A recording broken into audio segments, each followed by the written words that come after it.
ओम नमः शिवाय। लिंग रूप का कारण। सूत जी बोले, हे मुनिजनों, प्राचीन समय की बात है। दारुक नाम का एक वन था। उसके समीप शंकर जी का एक शिवालय था। वहाँ शिव भक्त एक ऋषि तीनों काल शिव का पूजन तथा स्तोत्रों द्वारा नित्य पाठ करते थे। एक बार जब वे ऋषि शिव का स्तोत्रों द्वारा पाठ कर रहे थे, तभी उस दारुक वन में अनेक ऋषि महर्षि हवन करने के लिए समिधा लेने पहुंचे। तभी शंकर भगवान ने अपने भक्तों की परीक्षा लेने के लिए विकराल रूप धारण किया। वे नग्न होकर कामी पुरुषों की भांति हाथ में लिंग धारण किए वहां पहुंचे। जब ऋषि पत्नियों ने उन्हें देखा तो वे पहले तो घबरा गईं तथा फिर वे सभी कामवश होने लगीं। बहुत सी स्त्रियां परस्पर आलिंगन करने लग गईं। इतने में उनके पति भी वहां आ गए। उन्होंने देखा कि यह पुरुष कौन है जो कि स्त्रियों के आचरणों को दूषित कर रहा है। स्त्रियों के पति भी उन्हें क्रोध कर आया। फिर वे शंकर जी को न जानकर क्रोधपूर्वक बोले, अरे यह कौन है? परंतु कोई ना बोला। फिर उस नग्न में से पूछा, तू कौन है? बताता क्यों नहीं? बार बार पूछने पर भी उत्तर नहीं देता और यह वैदिक धर्म का लोप करने वाला कर्म कर रहा है। इस कारण तेरा यह लिंग शीघ्र ही पृथ्वी पर गिर पड़े। ऋषियों का यह कहना था कि शंकर जी का लिंग पृथ्वी पर गिर पड़ा। प्रज्वलित अग्नि के समान वह लिंग इधर उधर घूमता हुआ जीवों को दुखी करने लगा। इससे सभी ऋषि मुनि घबराए और ब्रह्मा जी के पास जाकर सारा वृत्तांत सुनाया। ब्रह्मा जी जान गए कि ये सभी शंकर जी की माया के वशीभूत हो गए हैं।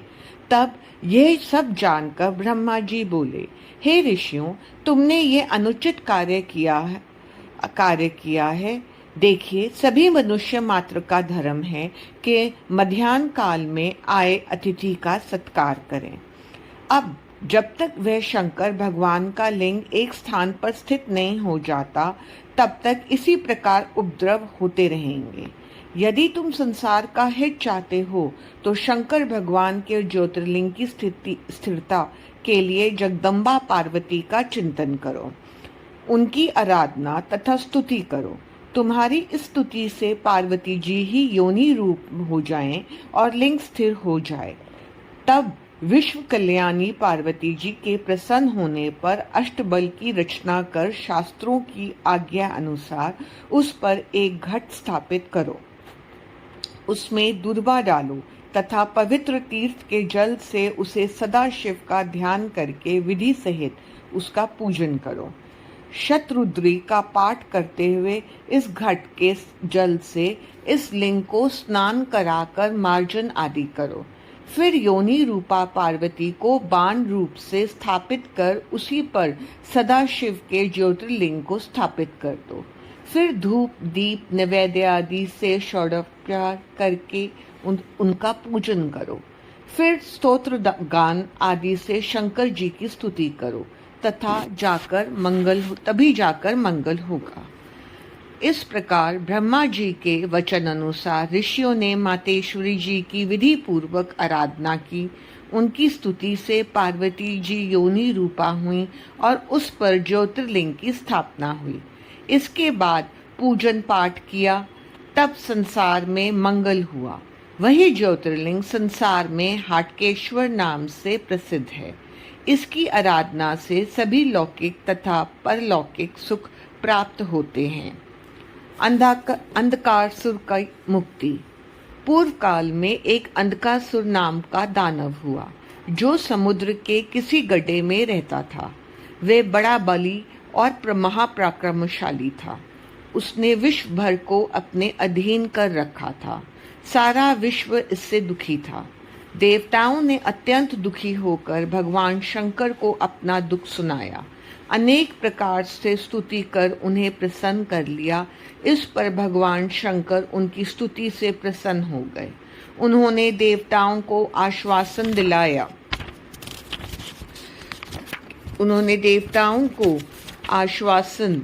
दिलाया और उनसे इस प्रकार कहा, अरे देवों, तुम डरो मत, मैं अवश्य ही तुम्हें पीड़ित करने वाले उस दैत्य का वध करूंगा। तुम लोग सेना लेकर आगे आगे चलो, मैं पीछे से आ रहा हूँ। ये सुनकर सभी देवता सेना सजाकर उस दैत्य के निवास स्थान पर गए।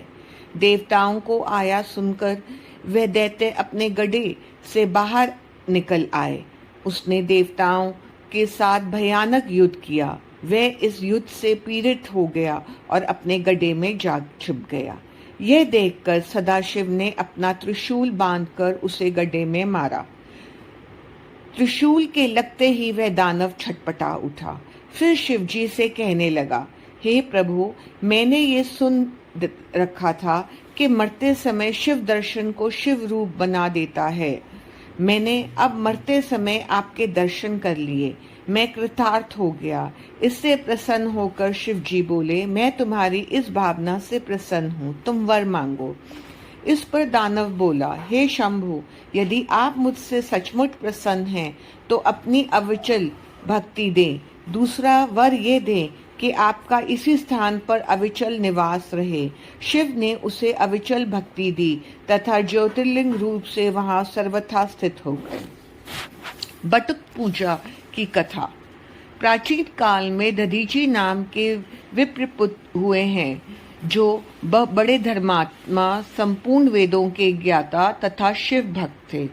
इनके पुत्र का नाम सुदर्शन था। वह अपने पिता के समान सर्वगुण संपन्न था, किंतु उसकी पत्नी उच्चकुल की नहीं थी। उसका नाम टुकुला था। उसने अपने पति को अधीन कर लिया। इसके गर्भ से 4 पुत्र उत्पन्न हुए। एक दिन सुदर्शन के पिता दधीची को अपनी जाति वालों से मिलने के लिए किसी गांव में जाना था। तब उसने पुत्र को बुलाकर कहा कि हे पुत्र, मुझे किसी कार्यवश गांव में जाना है, तुम शिव का पूजन करो। इस प्रकार पुत्र को आदेश देकर दधीची चले गए। वहां कुछ समय के लिए उन्हें रुकना पड़ा।